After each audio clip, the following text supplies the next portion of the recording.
2024 Mardi Gras Half Marathon. Let's dive into some key details for this year. As of this recording, there is only about, let's call it 29 days left before race day.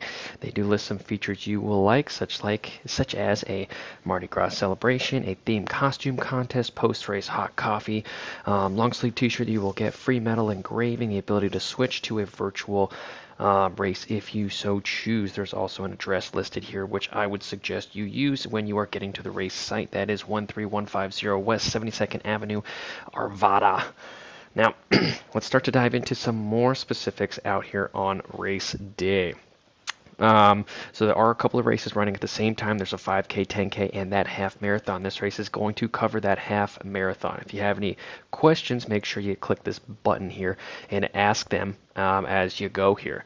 There is course details pages here, which we are going to dive into in just a second here. But before we do that, let's dive into our schedule and some of the features that you will get out on race day. So the schedule, Saturday, February 10th, 12 to 3 p.m. It is early packet pickup. Again, location, it lists it for you right here. And it's also clickable for directions. So make sure you head out to this page under event info and check out the features, swag, and the schedule, which we are on right now, and you will have that link clickable to you. Sunday race day, 8:15 a.m. packet pickup opens, and the half marathon packet pickup closes at 8:50 because the half starts at 9. The overall or half overall 10K awards ceremony starts at 10:45, and the half division awards start at 11:15 a.m. This is a smaller grassroots race, which is awesome, but keep in mind that the packet pickup does close 10 minutes before your race starts, so you have the ability to really arrive here as late as you really want to. I would suggest that you do not do that, and we'll dive into why in a second. Some of the features and swag that you will get are listed under the features and swag page right through here. Things like race t-shirts, finisher medals. You can read this at your own leisure later on. So now let's dive into some of the more specifics on race day. This is our course details page. This is a map that you can link and you can hover over and things like that.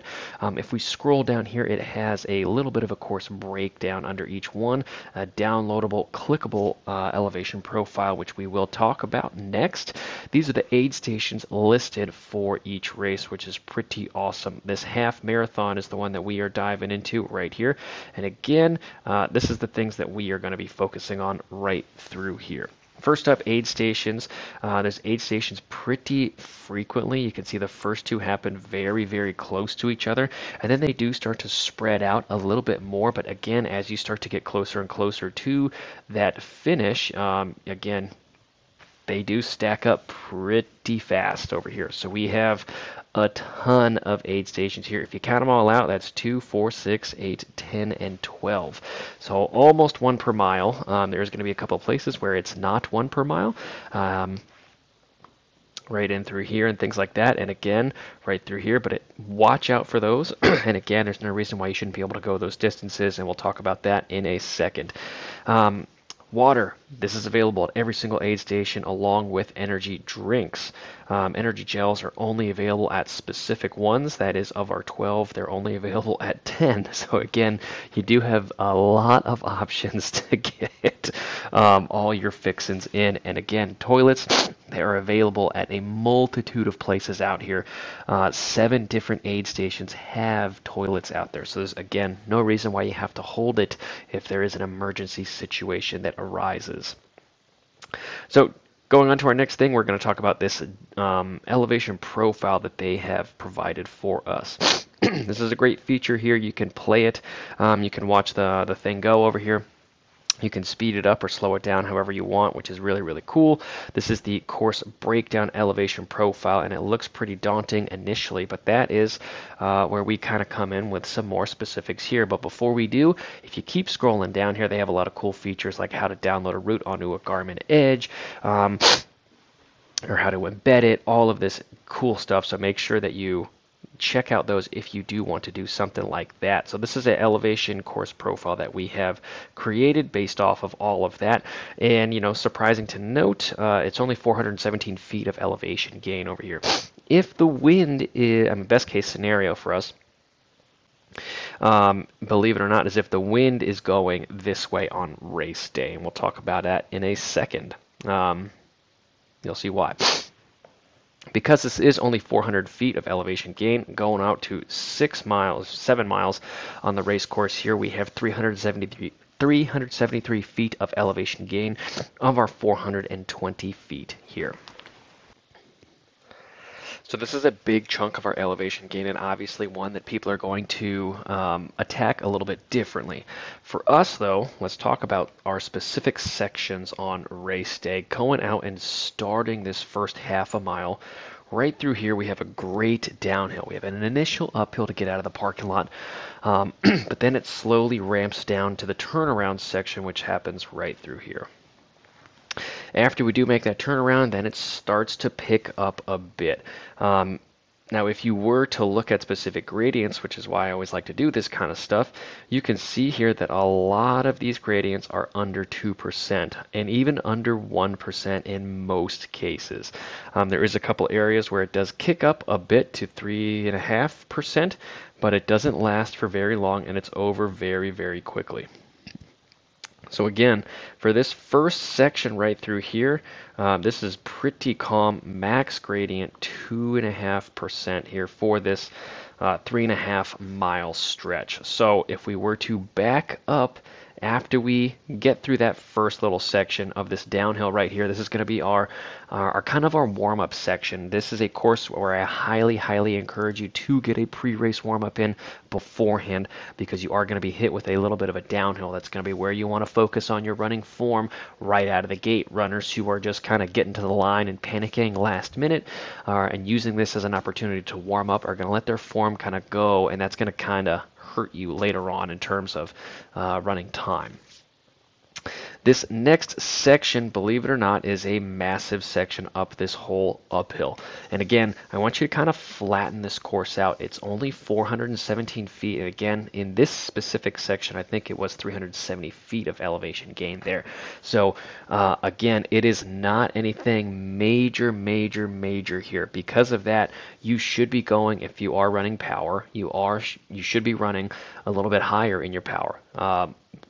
Relative, do not make it very hard right here. Do not make it 50, 60, 80 watts higher than what your targets are at. If you are totally just crushing this section right here, you will pay for it later on for sure. Very Boston-esque half here. With the downhill section afterwards. So for this first section here, I want you to go harder, but I want you to go hard in control. Think like a sweet spot, or like maybe high tempo, that kind of area on the bike. That's what it should feel like on the run. It's not quite comfortable, but you're definitely running there, and you can definitely hold that for a little while. Once you get to this section right through here, this third section of our key areas, this is this back section right through here.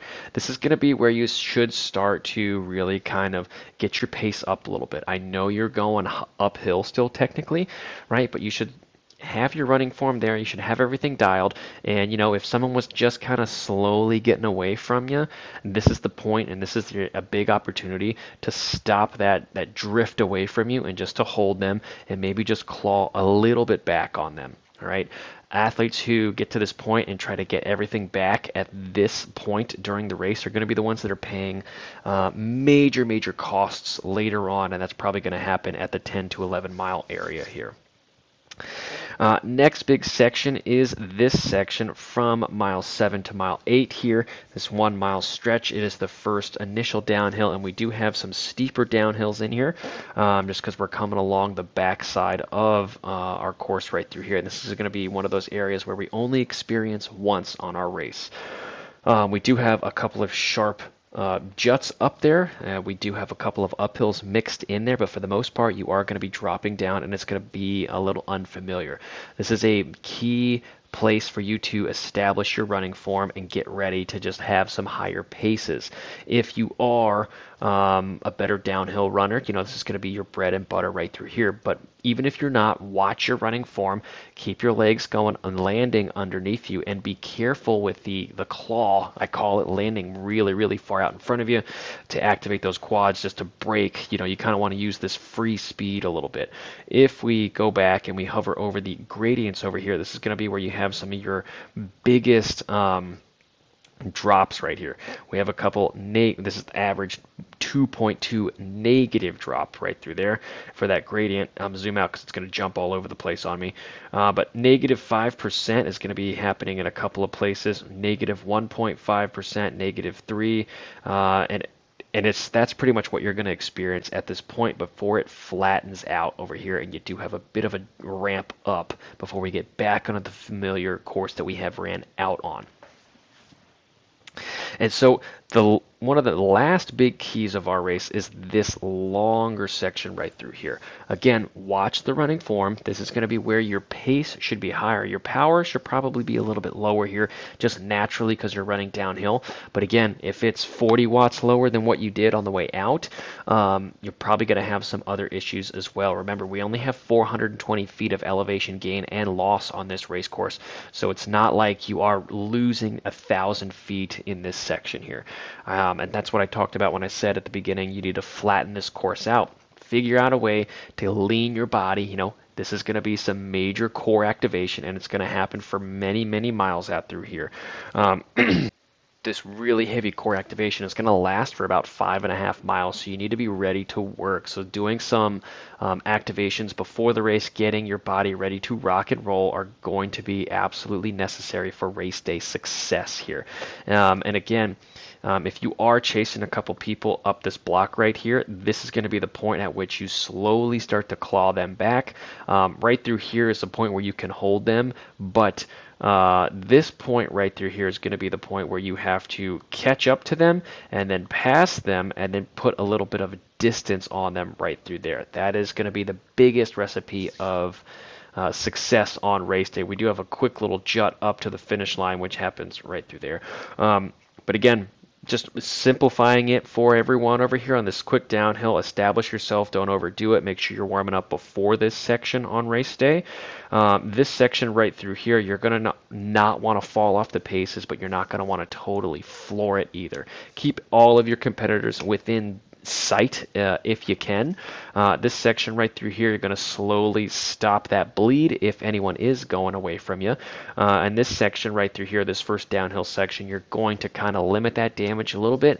I would be hesitant about closing major gaps, and I would save that for this section, this mile right through here, about mile 7 3/4 all the way to mile 9.